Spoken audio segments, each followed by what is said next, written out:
지금 역대하의 기록은 굉장히 아사에 대해서 긍정적인 평가를 하고 있죠. 굉장히 좋은 평가를 하고 있어요.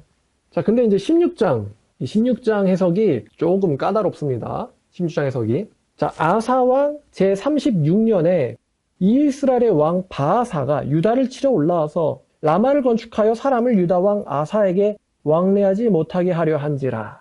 잠깐만요, 다시. 아사왕 제36년에 이스라엘의 왕 바아사가 유다를 치러 올라와서 라마를 건축하여 사람을 유다 왕 아사에게 왕래하지 못하게 한지라. 제가 왜 두 번 읽었겠어요? 아까 열왕기에서는 아사왕 31년에 오므리가 왕이 됐다 그랬어요. 그래서 12년을 통치했다고 했습니다. 그럼 아사왕 36년의 왕이 누굴까요? 좀 말했잖아요. 누구예요? 오므리죠? 근데 지금 여기 이스라엘 왕 누구라고 돼 있어요? 바아사라고 돼 있죠? 이제 이런 게 성경을 꼼꼼히 읽으면 생기는, 알 수 있는 거예요. 자, 분명히 아사왕 제36년은 오므리입니다. 바아사는 이미 죽었어요. 근데 지금 성경은 36년에 바아사가 유다를 치러 올라왔다라고 이야기하고 있어요. 그럼 우리가 여기서 이제 고민을 해야 되는데, 바아사는 아사왕 36년에 이미 죽은 사람입니다. 이미 죽은 사람. 그럼 지금 우리가 어떻게 해야 되냐면은, 여기에 원래대로면은 이스라엘 왕 바아사가 들어가야 되는 게 아니고 오므리가 들어갔어야 되거든요. 오므리. 그럼 도대체 어떻게 된 걸까? 두 가지에 대한 가능성이 있는데, 첫 번째는 이름 자체를 이 필사자가 착각을 한 거예요. 이름 자체를. 원래는 오므리여야 되는데 바아사라고 착각을 한 거예요. 그래서 지금 일단은 좀 읽어보죠. 아사가 여호와의 전 곡간과 왕궁 곡간의 은금을 내어다 오라라.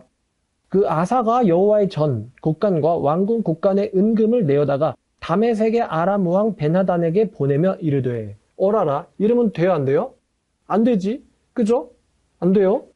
성전 곡간과 왕궁 곡간의 은금을 아람 왕, 이방 왕에게 보내면서 약조를 하자. 내가 은금을 보낼 거니까 이스라엘 왕 바아사에게 세운 약조를 깨트려 그가 나를 떠나게 하라. 그래서 벤하닷이 아사 왕의 말을 듣고는 군대를 보내서 이스라엘의 성읍을 쳐요. 그러니까 지금 라마에 성읍을 건축을 하니까 이스라엘의 왕이 성읍 건축을 못하게 하려고 벤하닷을 부추려가지고 이스라엘을 공격하게 하니까 이게 요새 건설하는 거랑 전쟁은 동시에 수행을 못하거든요. 그래서 요새 건축하다 말고는 이제 5절 바아사가 듣고 라마 건축을 포기하고 그 공사를 그친지라.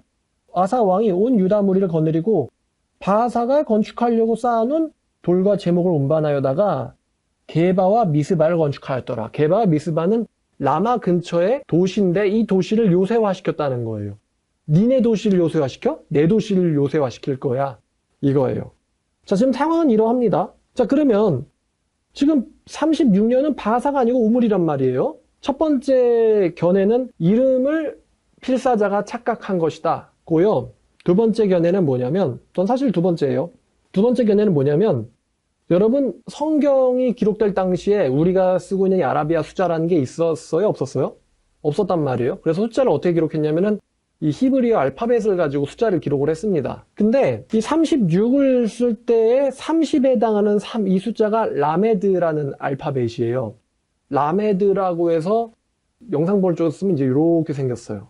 이렇게 생겼어요. 그러니까 기역에다가 뭔가 이 뿔을 달고 있는 것 같이 생긴 글자예요. 라메드가. 그리고 이 10이라는 글자를 나타내는 게 요드라고, 뭐 요드 용액 할 때 그 요드예요. 요드라고 요렇게 생겼어요. 요렇게 생기면은 라메드고 요렇게 생기면 요드예요. 다시 요렇게 생기면 라메드고 그냥 요렇게 생기면 요드예요. 그래서 필사 과정에서 숫자를 잘못 썼다라는 거예요. 그러면 원래대로 제대로 기록을 하자면 아사왕 36년이 아닌 아사왕 제16년이라고 써졌어야 됐다는 게 이제 두 번째 의견이에요. 자, 그럼 아사왕 16년이면 바아사 왕 때가 맞습니다. 아사왕 16년이면 바아사 왕 때가 맞아요. 숫자가 잘못 복사됐든 아니면 이름을 잘못 필사를 했든 사실 이 스토리가 성경의 이 문맥에는 영향을 주질 않습니다. 어떤 왕이 이런 일을 했냐 이런 거니까. 근데 제 견해는 두 번째가 맞다예요. 왜 그러냐면은 15년에 아사왕 15년에 구스 사람 세라와 전쟁을 했다고 했잖아요. 100만 명이랑. 이 100만 명 싸움을 해서 이겼어요. 그러니까 남유다가 부흥을 하고 사면 주변 성읍들이 아사 왕과 하나님이 함께 했다는 거를 알게 됐단 말이에요. 그래서 북이스라엘 사람들이 남유다로 뭘 하기 시작했다고 했어요? 이민을 하기 시작했다. 그러니까 그때 왕이 바하사였는데 내 백성들이 남유다로 이주를 해? 그러니까 바하사가 마음이 어떻겠어요? 화가 났겠죠. 그러니까 이주를 못하게 하려고 아사왕 15년에 이 전쟁이 있었다면은 아사왕 16년에 이 녀석이 라마에 요새를 건축한 거예요. 건축하려고 한 거예요. 그 건축하는 목적은 자기 백성들이 남유다로 이주하는 거를 못하게 하려고. 이주하려고 하는데 이주하는 길목에 요새가 있으면은 이주하는 게 편하진 않잖아요, 왕래가. 이주하다가 배신한다고 죽을 수도 있고. 그래서 그것을 막기 위해서 바하사가 라마에 요새를 건축했다라는 것이 스토리상으로 자연스럽습니다. 그 열왕기 상으로 돌아가 보죠. 제가 아까 읽다가 끊었는데, 자, 열왕기상 15장 16절입니다. 자, 아사와 이스라엘의 왕 바하사 사이에 일생 동안 전쟁이 있으니라. 이스라엘의 왕 바하사가 유다를 치러 올라와서 라마를 건축하여 사람을 유다 왕 아사와 왕래하지 못하게 하려 한지라. 지금 이 목적이 나오죠? 유다로 가는 거를 못하게 막으려고 했어요. 그러자 아사가 여호와의 성전과 왕궁 곳간에 남은 은금을 가져다가 신하의 손에 넘겨 다메섹에 거주하는 아람의 왕 헤시온의 손자 베나닷에게 보내며 이르되 약조를 해서 이 바하사를 나에게서부터 떠나게 해라. 그래서 이 베나닷이 북이스라엘을 쳤고 바하사가 라마 건축을 21절 중단하고는 디르사에 거주하니라. 그래서 22절에 이 아사 왕이 온 유다에 명령을 내려 한 사람도 모멸하지 못하게 하여 바하사가 건축하려고 했던 돌과 제목을 가져와서 라마 근처에 게바와 미스바를 건축하였다. 이렇게 이제 이게 여기선 자세히 나와요. 왜 바하사가 라마에 요새를 건축하려고 했는지에 대해서. 근데 열왕기에는 구스 사람 세라와 아사가 100만 명을 아사가 이겼다라는 이야기는 들어있지 않아요. 이게 아사가 열왕기에선 간략하게 기록되어 끝납니다. 아사의 남은 사적과 모든 건세와 그가 행한 모든 일이 성읍을 건축한 일이 유다 왕 역대지락에 기록되지 않았느냐. 그러나 그가 늙음하게 발에 병이 들었더라. 아사가 조상들과 함께 잠에 그의 조상들과 함께 그의 조상 다윗의 성읍에 장사되고 그의 아들 여호사밧이 대신하여 왕이 되니라. 아사에 대해선 뭐 병이 들었대, 바하사의 계획을 좌절시켰대, 요새를 몇 개를 건축했대, 그러고서는 아사에 대해서 넘어가는 거예요. 근데 역대하는 조금 더 그것을 자세하게 이야기를 하고 있는 거죠. 그러면 지금 왜 역대하 저자는 왜 아사왕 16년에 있었던, 자, 16년에 어떤 사건이 있었느냐? 아사왕 16년이라고 이거를 바꿔서 보죠. 역대하 16장 7절을 보니까 선견자 하나니가 유다왕 아사에게 나와서 그에게 이르되 왕이 아람 왕을 의지했고 왕의 하나님 여호와를 의지하지 아니하였으므로 아람 왕의 군대가 왕의 손에서 벗어났나이다. 사실 하나님은 아람 왕도 남유다에게 넘길 생각이었던 거죠. 구스 사람과 룹 사람의 군대가 크지 아니하였으며, 컸다는 소리죠. 말과 병거가 심히 많지 아니하였습니까? 근데 그때 전쟁은 당신이 하나님을 의지해서 이겼잖아요. 이렇게 얘기하는 거예요. 근데 왕이 여호와를 의지하였기 때문에 여호와께서 왕의 손에 그들을 넘겼잖아요. 그러니까 칭찬해 주는 거죠. 여호와는 온 땅을 두루 감찰하사 전심으로 자기에게 향하는 자들을 위하여 능력을 베푸시나니 이 일은 왕이 망령되이 행하였은즉 이후부터는 왕에게 전쟁이 있을 겁니다. 라고 이제 예언을 하나니가 하죠. 여기 영어의 여기 망령되게는 이제 영어로는 폴리시인데 네가 바보같이 했어요. 이런 거예요. 첫 번째 전쟁은 지혜롭게 수행하더니만 이 두 번째 문제는 왜 어리석게 의지합니까? 이 일로 인해서 아람의 군대가 당신의 손에서 벗어났고 당신 세대에 계속해서 전쟁이 있을 겁니다. 그래서 이 말을 듣고는 아사가 노해서 선견자를 옥에 가두었다. 이는 그의 말에 크게 노하였으며 아사가 또 백성 중에 몇 사람을 학대하였다. 그러니까 열왕기에 없는 이 아사의 결점을 역대하가 언급하고 있습니다. 자, 열왕기에선 이렇게 표현되어 있지 않는데 역대하에서는 마치 아사의 발병이 아사의 죄 때문인 것처럼 이제 이런 뉘앙스를 풍겨요. 왜냐면은 16장에 있었던 이 선견자 하나니를 가둔 사건에서 이어서 기록되고 있거든요. 아사의 처음부터 끝까지 행적은 유다와 이스라엘 열왕기에 기록되니라. 아사가 왕이 된 지 39년에 그의 발이 병들어 매우 이독했으나 병이 있을 때 이 사람이 여호와께 구하지 아니하고 의원에게 구하였더라. 그러면 지금 의원에게 구한 거 이거 좋아요, 안 좋아요? 여호와께 먼저 기도 안 하고 의사에게 구했다. 안 좋은 말씀이에요. 안 좋은 구호예요.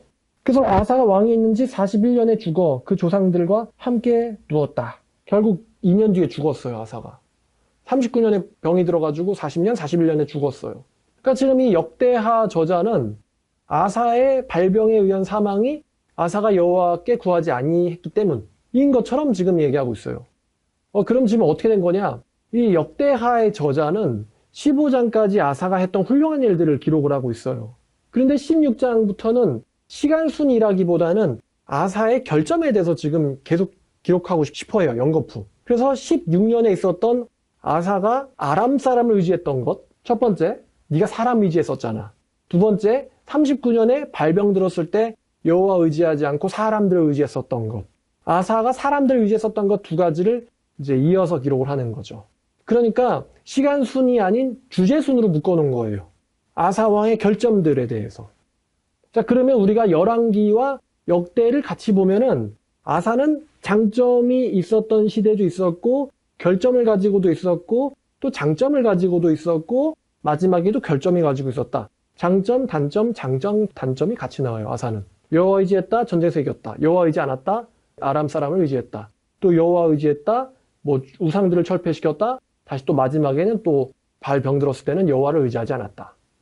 장단 이렇게 지금 된 거죠, 아사의 일대기가. 열왕기는 요것만 몇 개 취한 거고, 역대기는 좀 더 자세하게 기록한 거예요. 그 중에 주제별로 묶은 거죠. 장점 쭉 얘기하다가 16장 가선 단점 쭉 얘기한 거죠. 그래서 제 견해가 아사왕 16년이라 역대하 16장 1절 이런 일이 있었다는 거예요.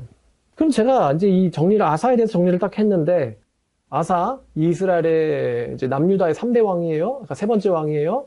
좀 이제 고민을 하게 된단 말이죠. 이 아사에 대한 평가.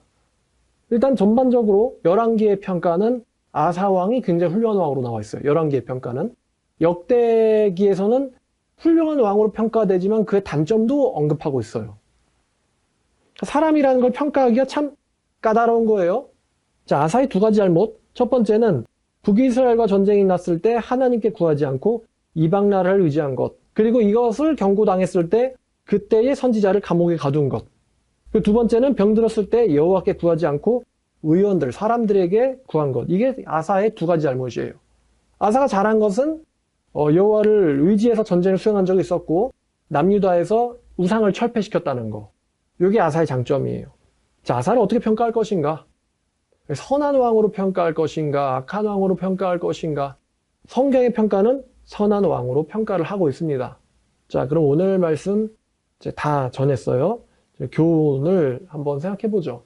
첫 번째 교훈은 뭐냐면 세상에 완벽한 사람이 없다예요. 세상에 완벽한 사람이 없다. 잘못했을 때 자기의 잘못을 인정하고 반성하는 사람이 돼야 된다. 반성하는 사람이 귀하다. 이런 교훈이 있죠. 그리고 아사가 병들었을 때 하나님 찾지 않았어요. 우리는 정말로 다급할 때 여호와를 먼저 구해야 한다. 여러분, 평상시 신앙생활 잘하다가 급한 일이 일어났을 때 다급할 때 여호와께 먼저, 그러니까 하나님한테 기도 먼저 안 하고 인간적인 해결 방안부터 모색하는 사람이 되면 안 되겠죠? 여러분들이 그렇게 살았을 수도 있어요. 그렇게 선택했었을 수도 있지만 다급할 때도 여호와를 먼저 구하는 이런 신앙을 가져야겠죠? 왜냐하면 이 부분을 지금 역대하 저자는 부정적으로 평가하고 있거든요. 굉장히 잘했지만 결점을 가진 사람. 선지자가 경고했을 때 여러분 다윗은 완벽했나요? 하나님 앞에서? 완벽하지 않았어요. 근데 다윗의 최고 장점은 완벽한 게 아니고 그의 잘못이 드러났을 때 회개한다는 거예요. 다윗의 그 최대 장점이에요. 선견자 나단이 다윗에게 와서 경고할 때 다윗이 즉각 회개하죠. 그게 그 사람의 장점이에요. 하나님께서도 다윗의 그 장점을 잘 알고 계세요. 근데 아사가, 아까 선지자 아사랴가 아사를 칭찬을 하면서 당신 잘했다. 근데 당신의 성공을 의지하면 안 된다. 여호와를 함께하고 여호와를 찾으라라고 이제 얘기를 했잖아요. 그랬는데 막상 그 다음 해에 백성들의 이주를 불만을 갖고 있었던 바하사가 아사를 치러 왔을 때 아사가 여호와를 의지한 게 아니고 아람 사람 베나닷을 의지했단 말이에요. 그러니까 하나님께서 괜히 이 선견자 아사랴를 보낸 게 아니에요. 그 다음 해에 그런 일이 일어날 줄 알고서는 하나님께서 그런 이야기를 하신 거예요. 그럼 제가 고민해봤어요. 아사가 선지자 하나냐를 가뒀잖아요. 그러면 하나냐를 일생 동안 가뒀을까? 근데 제 생각에는 가뒀지만서도 이제 후회하고는 풀어줬을 거라는 생각이 들어요. 왜냐하면 열왕기의 기록을 보면, 열왕기상의 기록을 보면은 이 아사왕이 선지자 아살의 말을 듣고는 더욱 열심을 내어가지고 개혁 활동을 일으켰다라고 되어 있거든요. 그러니까 아사가 이제 흥분했지만서도 흥분을 가라앉히고는 선지자 하나냐를 또 석방시키지 않았을까, 그런 생각이 듭니다. 역대하 저자 입장은 아사의 결점을 지적하고 있는 거기 때문에. 그럼 우리는 아사의 단점이 뭐냐? 장점을 지적당할 때, 이제 지적한다는 표현이 좀 어울리지 않지만 장점이 드러날 때는 잘해야지 이러지만 자기가 단점을 지적당했을 때는 견디지 못해요. 아사가. 뭐? 감히 나한테 저런 말을 해? 견디지 못해요. 아사가. 그럼 우리는 이걸 어떻게 적용해야 될까? 칭찬받을 때만 기뻐할 게 아니고 단점을 지적당할 때에도 그 단점을 수용할 줄 아는 게 훌륭한 사람이라는 생각이 들어요.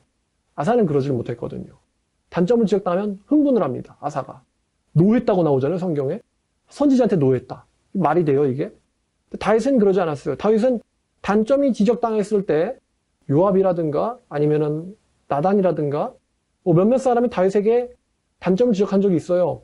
그때 다윗은 현명하게 행동하면서 자기의 결점을 수용하는 이런 이제 성격을 가진 사람이 다윗이거든요. 근데 역시 다윗만한 사람이 없구나. 결점은 다 같이 있는데 다윗만한 사람이 없구나. 자, 이게 이제 아사의 아쉬운 점이에요. 병들었을 때 여호와를 의지하지 않았다. 다윗은 이스라엘에 역병 들어왔을 때 하나님께 기도했어요. 하나님, 차라리 그 재앙을 나에게 내리세요. 얘네들 무슨 죄입니까? 다윗은 지가 아픈 게 아니고 백성들이 아플 때 자기한테 벌을 내려달라고 그랬어요. 근데 아사는 자기가 아플 때 하나님께 기도하지 않았어요. 다윗은 지적당했을 때 지적을 수용하고 회개했지만 아사는 선지자를 감옥에 가뒀단 말이에요. 비록 흥분해서 그런 결정을 내렸을지라도 성경은 그 부분을 부정적으로 평가하고 있어요. 그래서 아사는 전반적으로 훌륭하다. 거의 일평생 훌륭하다라고 평가해도 무방. 근데 그의 일생에 두 가지 흠이 있었으니 베라닷 사건과 이 발병 사건. 요게 이제 아사의 두 가지 결점이었습니다. 그래도 훌륭한 사람이에요. 그래도. 자, 오늘 그래서 제가 아사의 죽음이라고 하면은 얘 또 뭔가 잘못했기 때문에 저렇게 정 목사한테 죽음이라는 제목으로 설교를 당하는 거지? 설교당하다. 아사의 죽음이라고 하다가 그래도 훌륭한 사람이니까 훌륭하게 봐주자. 그래서 첫 번째로 훌륭했던 왕 아사와 그의 죽음이 오늘 역사서 35번째 제목이었습니다. 자, 말씀 여기까지 하겠습니다.